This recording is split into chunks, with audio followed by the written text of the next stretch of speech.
Hola, hola. Empezamos con la gravitación universal. Lo primero es ver las leyes de Kepler referentes al movimiento planetario alrededor del Sol. Kepler inicialmente se basó en el movimiento que seguían los planetas alrededor del Sol, porque era lo más que se alcanzaba a ver. Y todas sus leyes se basaron en observaciones experimentales con telescopio. Bueno, ¿cuántas leyes son las leyes de Kepler? 3. Las vamos a ir viendo aquí en paralelo. Primera ley, segunda ley y tercera ley.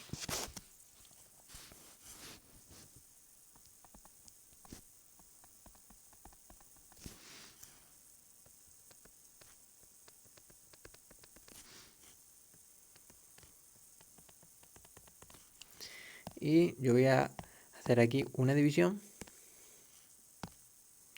para que no nos metamos en una ley y otra, ¿vale? Bueno, ¿qué es lo que dice la primera ley? La primera ley de Kepler dice que los planetas en su movimiento alrededor del Sol describen unas órbitas que son elípticas. ¿Y qué es lo que tienen de especial las elipses? Igual que... Ahí no he puesto todavía el cierre de comillas porque vamos a escribir ahí una cosilla, ¿eh? Así que, igual que las circunferencias tienen algo esencial que es su centro, las elipses tienen un par de cosillas características que se denominan focos, ¿vale? Y de hecho, una elipse sería igual a una circunferencia en la que los dos focos están montados uno encima de otro. Daos cuenta de que si yo la elipse la abro cada vez más, los focos estarían más y más separados. Y si hago una elipse muy así, que casi se parece ya a una circunferencia, los dos focos estarían muy próximos entre sí. ¿Vale? Entonces, cuando yo hago una elipse de manera que los dos focos están montados uno encima del otro, entonces lo que tengo es una circunferencia. Bueno, eso era solamente para que supieseis lo que es una elipse y en qué se diferencia y en qué se parece a una circunferencia. Cuando ya lo sabemos, yo esto lo borro y esto también lo borro y ponemos ahí la elipse. Y ahora, ¿por qué me había quedado un hueco? Porque hemos dicho que los planetas en su movimiento alrededor del Sol describen unas órbitas elípticas, ¿no? O sea que aquí yo lo que voy a poner va a ser pues, un planeta, voy a pintar la Tierra. Va describiendo una trayectoria elíptica ahí alrededor del Sol. Pero ¿dónde está el Sol? Pues el Sol no se va a colocar ahí justamente en el centro, sino que obligatoriamente el Sol va a estar situado en uno de los focos de la elipse. ¿Vale?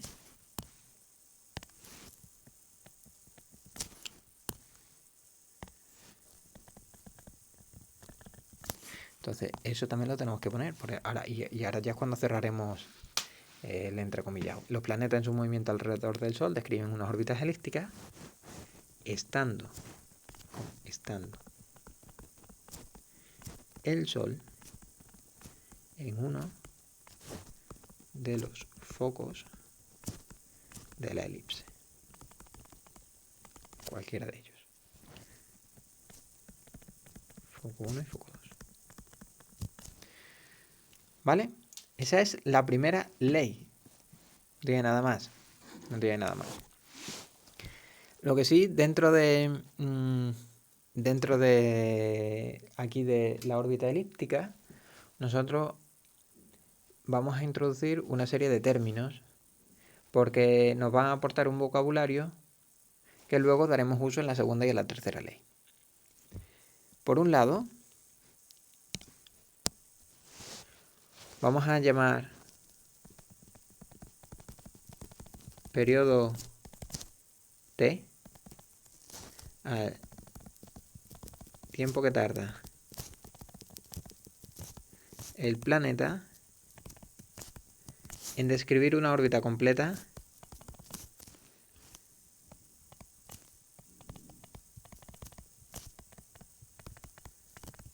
alrededor del Sol. O sea que el tiempo ese que tarda en dar una vuelta completa alrededor del Sol es lo que se llama periodo, ¿vale? Bien. Por otro lado, vamos a marcar esto en verde. Más cosas que nos van a aparecer. Como veis, el planeta no siempre está a la misma distancia del Sol, puesto que va a haber zonas en las que pasen más cerca de un foco, pero zonas en las que esté más alejado. Bien. ¿Cómo se mide la distancia del Sol? Pues la distancia del Sol se mide con un radiovector.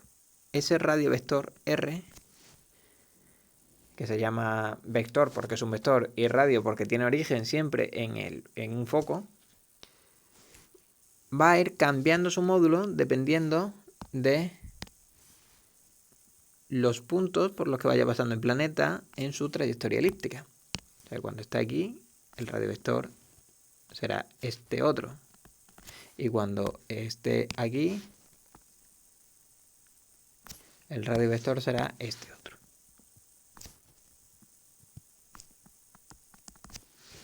¿Vale?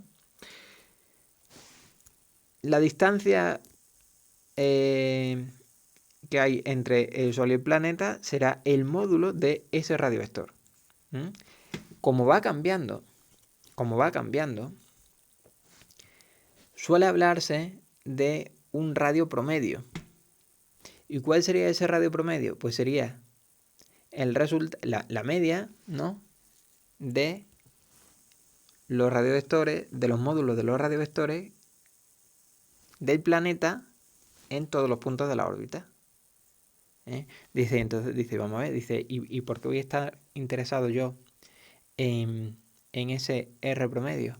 Bueno, pues porque a veces, como las órbitas, aunque son elípticas,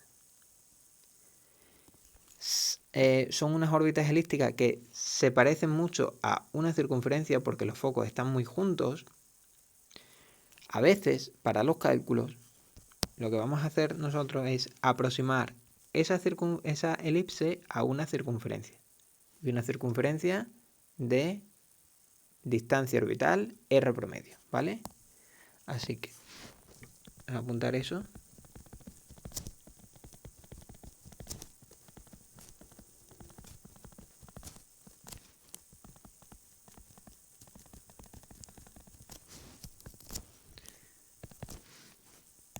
Esa distancia orbital promedio R solamente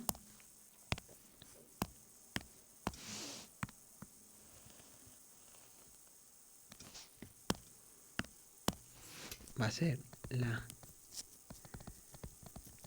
distancia promedio entre el Sol y el planeta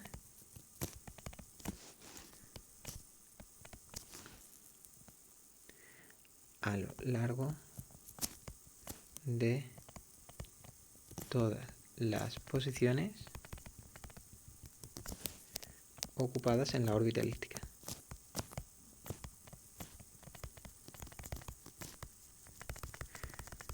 Y con eso lo que nosotros estaremos haciendo será pasar de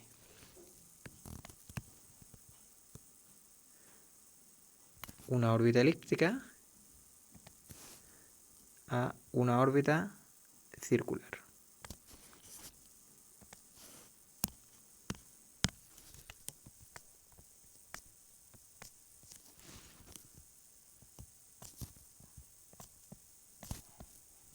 Pone aquí R1, R2, R3, R4 y aquí solamente tendremos R, donde R sería la R promedio.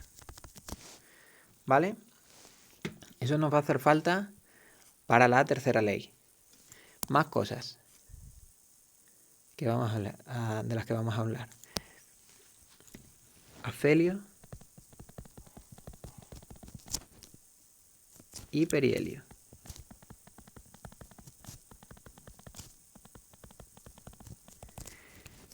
El afelio es el punto más alejado del Sol en la órbita planetaria.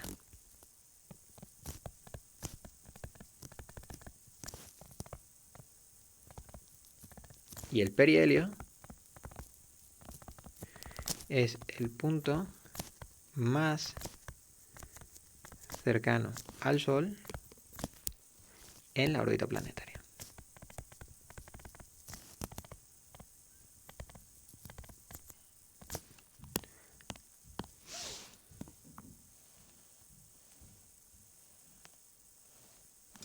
¿Vale? Entonces, ¿cuál sería el afelio y el perihelio aquí en la órbita que tenemos representada? Pues el afelio, que sería el punto más alejado, sería este.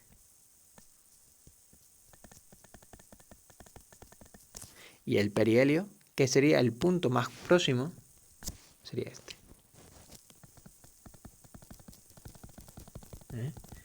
Bueno, pues ya tenemos la primera ley, también llamada ley de las órbitas.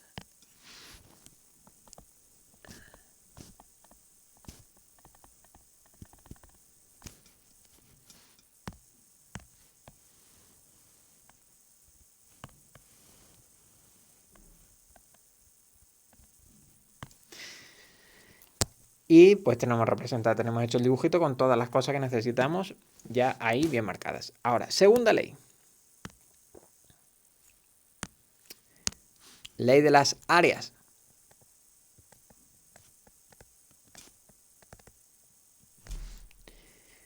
Fijaos. El radiovector ya sabemos lo que es, ¿verdad? Bien, bueno, pues nos dice que el radiovector que une al Sol con el planeta barre áreas iguales en tiempos iguales. Por ejemplo, cuando nosotros representamos aquí la órbita de un planeta alrededor del Sol y ponemos que un planeta pasa desde esta posición hasta esta otra posición, estando el Sol aquí en el foco 1, lo que decimos es que el radiovector este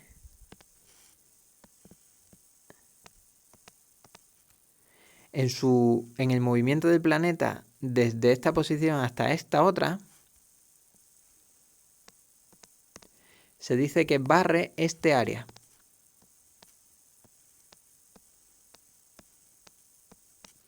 ¿Vale? Pintar así. Bueno, pues ese área barrida habrá sido barrida en un determinado tiempo.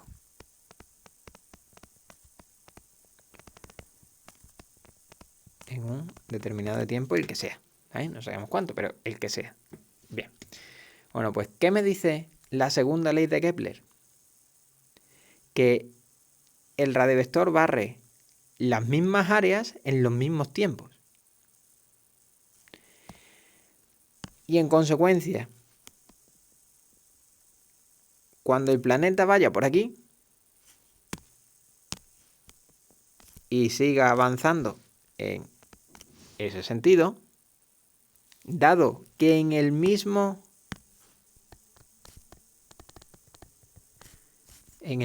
tiempo tiene que barrer aquí el mismo área y ahora está más cerca, va a tener que llegar más lejos.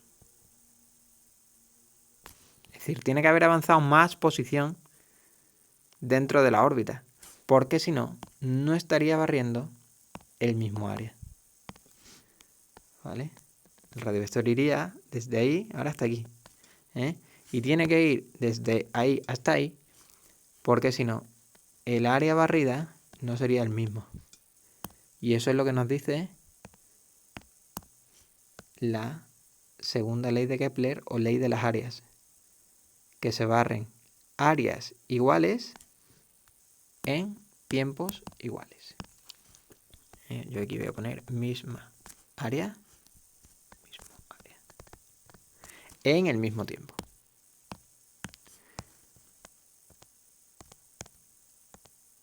¿De acuerdo? Eso es fundamental. Vale. ¿Cómo viene expresado eso finalmente? Pues justamente como lo hemos contado. El radiovector que une el planeta al Sol barre áreas iguales en tiempos iguales. Eso se dice de otra manera. La velocidad areolar, no confundáis areolar con aerolar. Aero es de aire. Aquí no es aire. Aquí es areo de área.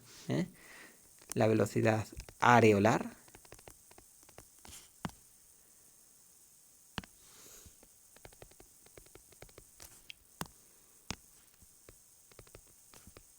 es constante. Y eso se pone de esta manera.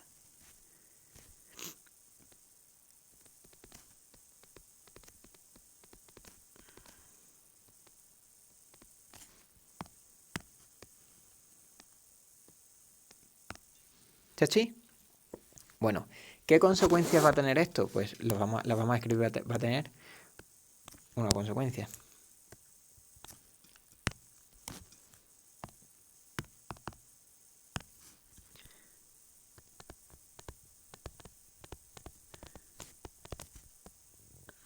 Vamos a poner dos consecuencias. La primera consecuencia es que va a haber una zona en la que el planeta irá más despacio y otras en las que vaya más deprisa. ¿Por qué en algunas va a ir más deprisa? Pues porque tiene que justamente garantizar eso, que la velocidad lineal sea más grande para barrer el mismo área en el mismo tiempo. Entonces, en las proximidades al Sol,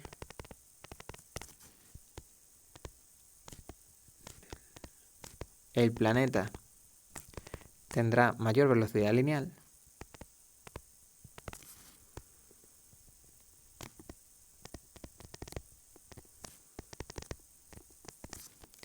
y en las lejanías de este, es decir, del Sol, la velocidad del planeta será menor.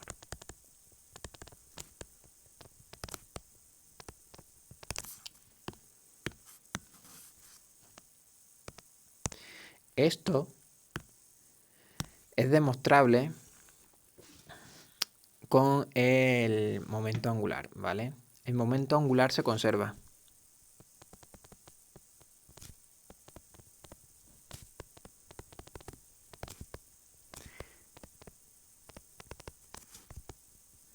Porque el momento angular se conserva en ausencia de fuerzas externas. Aquí nadie está empujando al planeta ni nada por el estilo. Así que, como no existen fuerzas externas, el momento de esas fuerzas externas, que se calculaba así, es cero. ¿Vale? Dado que el momento también se define de esta manera, en la derivada del momento angular, ¿cuándo una derivada sale cero? Cuando lo que yo estoy derivando es una constante. Entonces la consecuencia es que si la m es 0, obligatoriamente esta L, que es el momento angular, tiene que ser constante. Y ahora, si es constante, su módulo será constante. ¿Cuál era el módulo? El módulo es m, r y v, ¿vale? Porque esto venía de una formulita, bueno, era el producto vectorial de R por P, pero bueno, su módulo directamente lo vamos a poner así, M por R y por V, ¿vale? Entonces, si esto es constante, significa que en todo punto de la órbita se tiene que cumplir que la L sea lo mismo. Es decir, cuando el planeta este de masa M está a una distancia R1, por aquí tendrá una velocidad V1. Y cuando está por este punto, a una distancia R2, su velocidad será V2, ¿verdad? La masa es la misma, no cambia. Como la masa es la misma y no cambia, queda así, ¿vale? O sea que esta es la primera consecuencia, que es importantísima.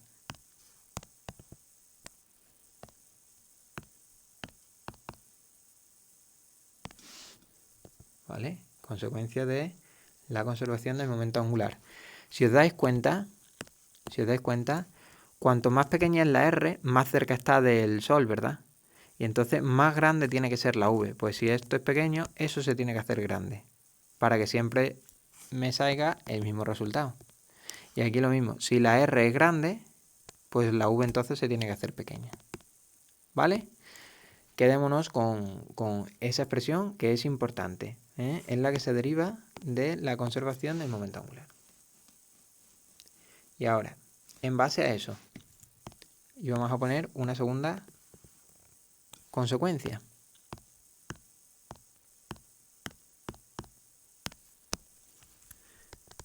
Consecuencia 2.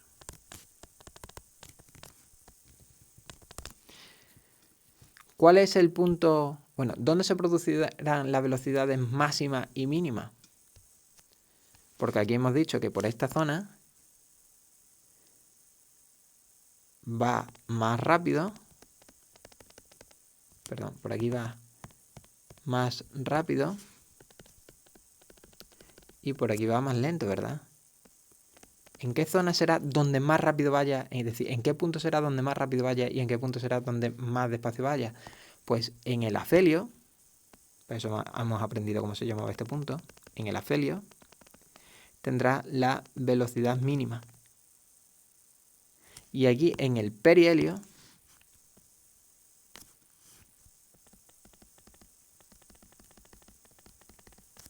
tendrá la velocidad máxima. Así que escribimos eso, las velocidades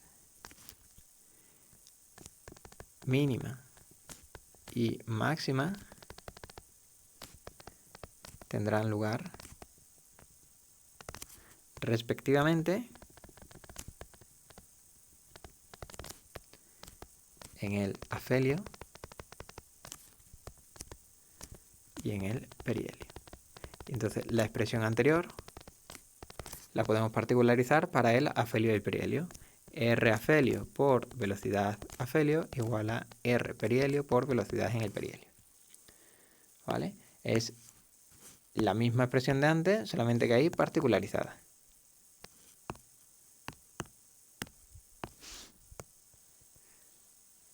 Y vamos a poner que esta se corresponde con la velocidad máxima, la velocidad en el perihelio, y esta otra se corresponde con la velocidad mínima. ¿Vale? Porque el afelio es la mayor distancia entre el planeta y el Sol en la órbita, y esta es la menor distancia. ¿Vale? Ahora, por último, ¿qué me dice la tercera y última ley?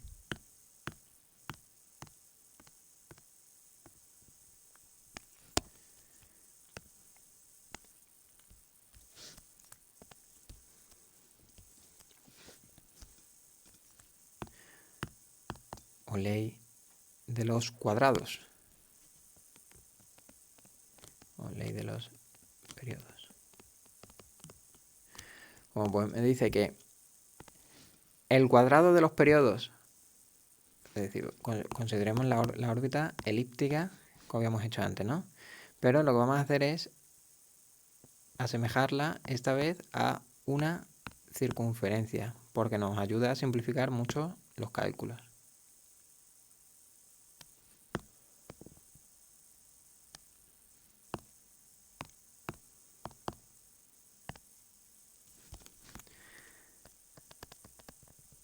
Trayectoria circular aproximada pongo, ¿eh?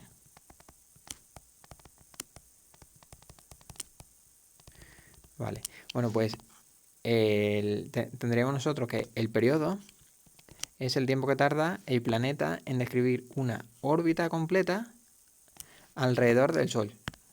Que en la aproximación, como estamos aproximando la elipse a una circunferencia, los dos focos están montados uno encima del otro y entonces se sitúan aquí, justamente en el centro. Vale, pues de esta trayectoria circular, el radio sería la distancia orbital promedio. Vale, pues lo que me dice la ley de los periodos es que el cuadrado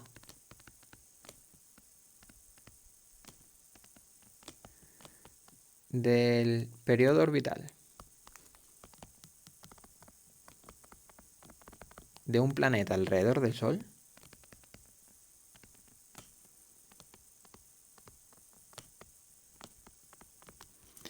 es proporcional al cubo de la distancia orbital promedio.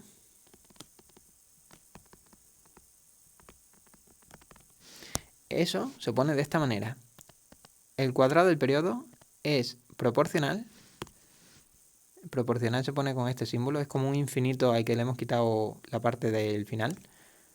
A cubo de esa distancia promedio. Vale, se puede poner así, diciendo que esto es proporcional a. O se puede poner una igualdad y aquí poniendo una constante de proporcionalidad.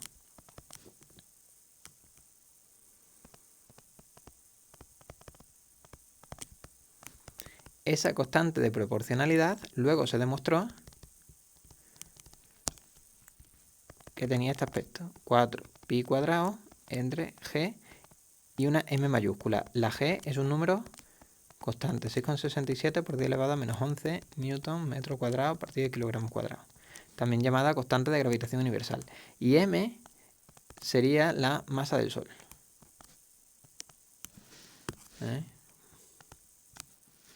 Así que, como veis, esa constante de proporcionalidad vale siempre lo mismo para todos los planetas que giran alrededor del Sol, puesto que solamente depende de la masa del astro central, que en este caso es el Sol. Así, tendríamos nosotros que t cuadrado es 4pi cuadrado gmr cubo,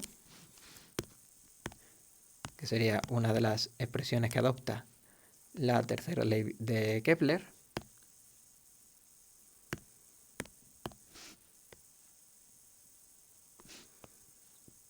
Y daros cuenta de que, como yo he dicho, que para todos los planetas, no solamente uno, si yo cojo otro planeta que en vez de estar más lejos estuviese más cerca del Sol, para ese también se va a cumplir las leyes de Kepler. Entonces, como también se va a cumplir las leyes de Kepler, yo pongo aquí este otro planeta, voy a poner otro planeta, por ejemplo Marte. No, Marte no, estaría más lejos. Venus, por ejemplo. Si yo pongo aquí ese R promedio, pongo que sea el R de la Tierra, y aquí pongo R de Venus, la Tierra tendría un T Tierra, que sabemos que es 365,25 días, y Venus tendría otro periodo. Vale, Pues para los dos planetas se cumple esto. Se cumple, por un lado, que T Venus al cuadrado tiene que ser igual a K, ¿no? O 4pi cuadrado partido de GM, podéis poner lo que queráis, por R Venus al cubo. Y para la Tierra se cumple que T Tierra al cuadrado es igual a K por R de la Tierra al cubo. Si yo despejo la K en las dos expresiones, ¿qué me queda? Pues mira, si despejo la K de la primera, me queda que K es igual a el periodo de Venus al cuadrado partido de R de Venus al cubo. Y si despejo la K de la segunda, me queda T Tierra al cuadrado partido de R Tierra al cubo. Como hemos dicho que la K es la misma en los dos sitios, porque es 4pi cuadrado entre G por la masa del Sol, eso me queda así, ¿vale? Es decir, de forma general, cuando yo tenga dos planetas que giren alrededor del mismo astro central, podremos escribir que el periodo del primer planeta entre su distancia orbital promedio al cubo, el periodo del primer planeta al cuadrado entre la distancia promedio al cubo del primero, va a coincidir con el cociente este, ¿vale? Y esta es la otra expresión con la que nosotros trabajaremos para las leyes de Kepler, ¿vale? Bueno, pues con todas las leyes de Kepler ya presentadas, lo único que queda es ponerse a trabajar con ellas, ¿vale? Primera ley, segunda ley y tercera ley. Ley de las órbitas, la primera ley de las áreas, segunda ley, y ley de los periodos, tercera ley. Espero que os haya gustado, este tema es precioso. Un saludito.